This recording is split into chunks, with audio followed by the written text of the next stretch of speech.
Chapter 30. The more I knew of the inmates of Moor House, the better I liked them. In a few days I had so far recovered my health that I could sit up all day and walk out sometimes. I could join with Diana and Mary in all their occupations, converse with them as much as they wished, and aid them when and where they would allow me. There was a reviving pleasure in this intercourse, of a kind now tasted by me for the first time, the pleasure arising from perfect congeniality of tastes, sentiments, and principles. I liked to read what they liked to read. What they enjoyed delighted me. What they approved I reverenced.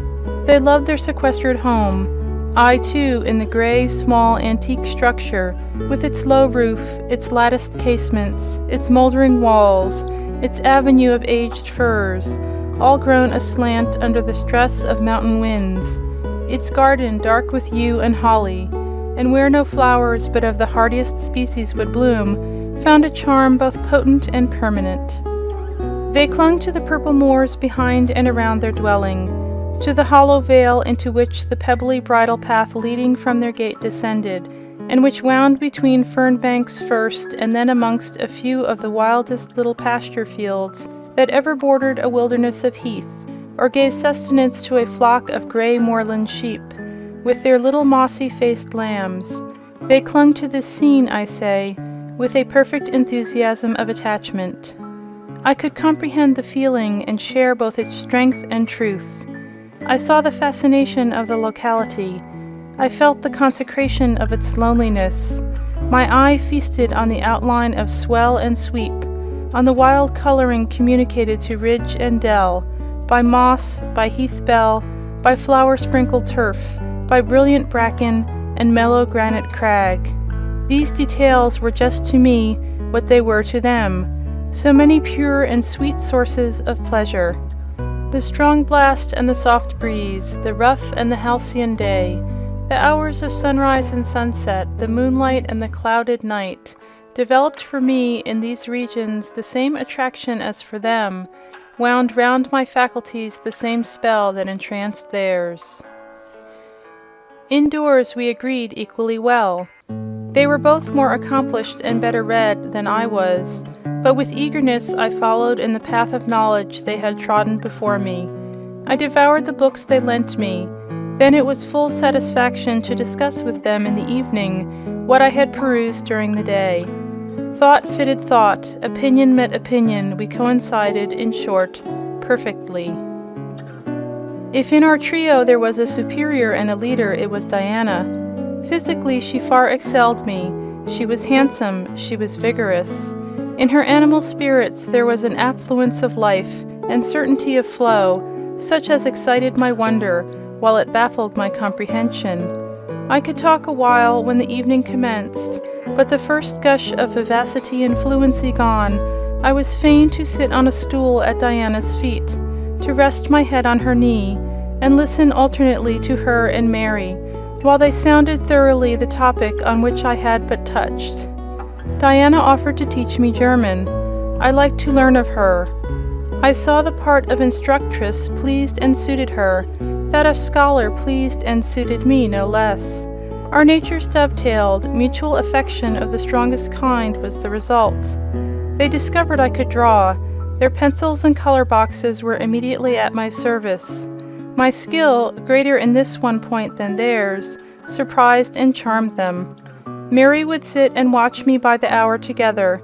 Then she would take lessons, and a docile, intelligent, assiduous pupil she made. Thus occupied and mutually entertained, days passed like hours, and weeks like days. As to Mr. St. John, the intimacy which had arisen so naturally and rapidly between me and his sisters did not extend to him. One reason of the distance yet observed between us was that he was comparatively seldom at home. A large proportion of his time appeared devoted to visiting the sick and poor among the scattered population of his parish. No weather seemed to hinder him in these pastoral excursions. Rain or fair, he would, when his hours of morning study were over, take his hat, and followed by his father's old pointer, Carlo, go out on his mission of love or duty, I scarcely know in which light he regarded it. Sometimes, when the day was very unfavorable, his sisters would expostulate.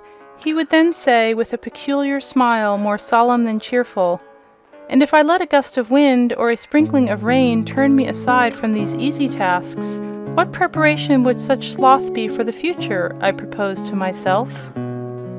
Diana and Mary's general answer to this question was a sigh, and some minutes of apparently mournful meditation. But besides his frequent absences, there was another barrier to friendship with him. He seemed of a reserved and abstracted and even of a brooding nature. Zealous in his ministerial labors, blameless in his life and habits, he yet did not appear to enjoy that mental serenity, that inward content, which should be the reward of every sincere Christian and practical philanthropist. Often of an evening, when he sat at the window, his desk and papers before him, he would cease reading or writing, rest his chin on his hand, and deliver himself up to I know not what course of thought, but that it was perturbed and exciting might be seen in the frequent flash and changeful dilation of his eye. I think, moreover, that nature was not to him that treasury of delight that it was to his sisters. He expressed once, and but once in my hearing, a strong sense of the rugged charm of the hills, and an inborn affection for the dark roof and hoary walls he called his home. But there was more of gloom than pleasure in the tone and words in which the sentiment was manifested, and never did he seem to roam the moors for the sake of their soothing silence, never seek out or dwell upon the thousand peaceful delights they could yield. Incommunicative as he was, some time elapsed before I had an opportunity of gauging his mind. I first got an idea of its caliber when I heard him preach in his own church, at Morton. I wish I could describe that sermon, but it is past my power. I cannot even render faithfully the effect it produced on me. It began calm, and indeed, as far as delivery and pitch of voice went, it was calm to the end. An earnestly felt yet strictly restrained zeal breathed soon in the distant accents and prompted the nervous language. This grew to force, compressed, condensed, controlled. The heart was thrilled, the mind astonished by the power of the preacher. Neither was softened. Throughout there was a strange bitterness, an absence of consolatory gentleness. Stern allusions to Calvinistic doctrines, election, predestination, reprobation, were frequent, and each reference to these points sounded like a sentence pronounced for doom. When he had done, instead of feeling better, calmer, more enlightened by his discourse, I experienced an inexpressible sadness, for it seemed to me, I know not whether equally so to others, that the eloquence to which I had been listening had sprung from a depth where lay turbid dregs of disappointment, where moved troubling impulses of insatiate yearnings and disquieting aspirations. I was sure St. John Rivers, pure-lived, conscientious, zealous as he was, had not yet found that peace of God which passeth all understanding. He had no more found it, I thought, than had I, with my concealed and racking regrets for my broken idol and lost Elysium, regrets to which I have latterly avoided referring, but which possessed me and tyrannized over me ruthlessly. Meantime a month was gone. Diana and Mary were soon to leave Moor House and return to the far different life and scene which awaited them as governesses in a large, fashionable south of England city, where each held a situation in families by whose wealthy and haughty members they were regarded only as humble dependents, and who neither knew nor sought one of their innate excellences, and appreciated only their acquired accomplishments, as they appreciated the skill of their cook, or the taste of their waiting woman. Mr. St. John had said nothing to me yet about the employment he had promised to obtain for me, yet it became urgent that I should have a vocation of some kind. One morning, being left alone with him a few minutes in the parlor, I ventured to approach the window recess, which his table, chair, and desk consecrated as a kind of study, and I was going to speak, though not very well knowing in what words to frame my inquiry, for it is at all times difficult to break the ice of reserve glassing over such natures as his, when he saved me the trouble by being the first to commence a dialogue. Looking at me as I drew near, "You have a question to ask of me?" he said. "Yes, I wish to know whether you have heard of any service I can offer myself to undertake. I found or devised something for you 3 weeks ago, but as you seemed both useful and happy here, as my sisters had evidently become attached to you, and your society gave them unusual pleasure, I deemed it inexpedient to break in on your mutual comfort, till their approaching departure from Marsh End should render yours necessary." "And they will go in 3 days now," I said. "Yes, and when they go, I shall return to the parsonage at Morton. Hannah will accompany me, and this old house will be shut up." I waited a few moments, expecting he would go on with the subject first broached, but he seemed to have entered another train of reflection. His look denoted abstraction from me and my business. I was obliged to recall him to a theme which was of necessity one of close and anxious interest to me. "What is the employment you had in view, Mr. Rivers? I hope this delay will not have increased the difficulty of securing it." "Oh no, since it is an employment which depends only on me to give, and you to accept." He again paused. There seemed a reluctance to continue. I grew impatient. A restless movement or two, and an eager and exacting glance fastened on his face, conveyed the feeling to him as effectually as words could have done, and with less trouble. "You need be in no hurry to hear," he said. "Let me frankly tell you, I have nothing eligible or profitable to suggest. Before I explain, recall, if you please, my notice clearly given, that if I helped you, it must be as the blind man would help the lame.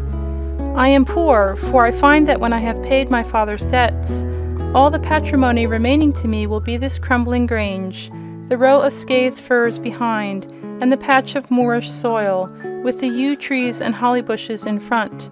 I am obscure. Rivers is an old name, but of the 3 sole descendants of the race, 2 earn the dependent's crust among strangers, and the 3rd considers himself an alien from his native country, not only for life, but in death. Yes, and deems, and is bound to deem, himself honoured by the lot, and aspires but after the day when the cross of separation from fleshly ties shall be laid on his shoulders, and when the head of that church militant, of whose humblest members he is one, shall give the word, "Rise, follow me." St. John said these words as he pronounced his sermons, with a quiet, deep voice, with an unflushed cheek, and a coruscating radiance of glance. He resumed, "And since I am myself poor and obscure, I can offer you but a service of poverty and obscurity.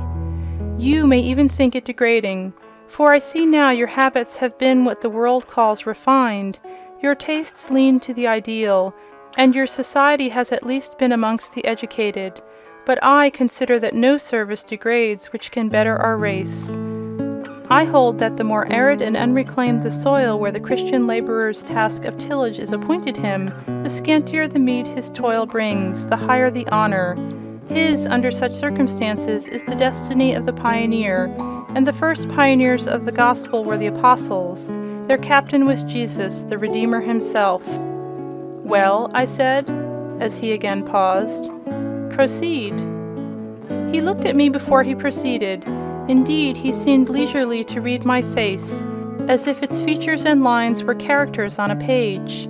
The conclusions drawn from this scrutiny he partially expressed in his succeeding observations.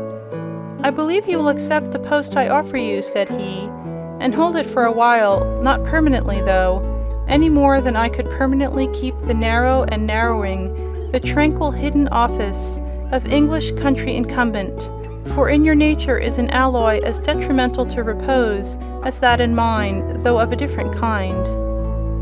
"Do explain," I urged, while he halted once again.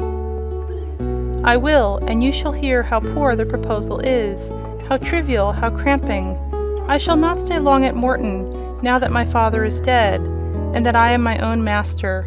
I shall leave the place probably in the course of a 12-month, but while I do stay, I will exert myself to the utmost for its improvement. Morton, when I came to it 2 years ago, had no school. The children of the poor were excluded from every hope of progress. I established one for boys. I mean now to open a second school for girls. I have hired a building for the purpose, with a cottage of 2 rooms attached to it for the mistress's house. Her salary will be £30 a year. Her house is already furnished, very simply but sufficiently, by the kindness of a lady, Miss Oliver, the only daughter of the sole rich man in my parish, Mr. Oliver, the proprietor of a needle factory and iron foundry in the valley. The same lady pays for the education and clothing of an orphan from the workhouse, on condition that she shall aid the mistress in such menial offices connected with her own house and the school, as her occupation of teaching will prevent her having time to discharge in person. Will you be this mistress?" He put the question rather hurriedly. He seemed half to expect an indignant or at least a disdainful rejection of the offer, not knowing all my thoughts and feelings. Though guessing some, he could not tell in what light the lot would appear to me. In truth, it was humble, but then it was sheltered and I wanted a safe asylum. It was plodding, but then, compared with that of a governess in a rich house, it was independent. And the fear of servitude with strangers entered my soul like iron. It was not ignoble, not unworthy, not mentally degrading. I made my decision. "I thank you for the proposal, Mr. Rivers, and I accept it with all my heart." "But you comprehend me," he said. "It is a village school. Your scholars will be only poor girls, cottagers' children at the best, farmers' daughters. Knitting, sewing, reading, writing, ciphering will be all you will have to teach. What will you do with your accomplishments? What with the largest portion of your mind, sentiments, tastes? Save them till they are wanted. They will keep." "You know what you undertake, then?" "I do."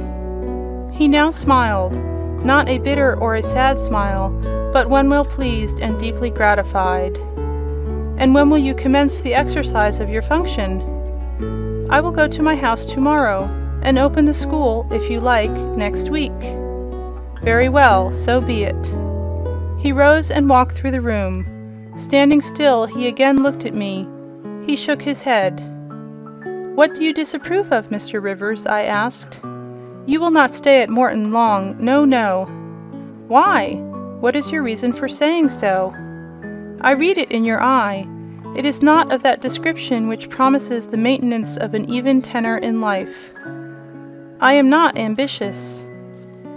He started at the word ambitious. He repeated, "No. What made you think of ambition? Who is ambitious?" "I know I am. But how did you find it out?" "I was speaking of myself." "Well, if you are not ambitious, you are—" He paused. "What?" "I was going to say impassioned, but perhaps you would have misunderstood the word and been displeased. I mean that human affections and sympathies have a most powerful hold on you. I am sure you cannot long be content to pass your leisure in solitude, and to devote your working hours to a monotonous labor wholly void of stimulus, any more than I can be content," he added with emphasis, "to live here buried in morass, pent in with mountain, my nature that God gave me contravened, my faculties heaven bestowed paralyzed, made useless.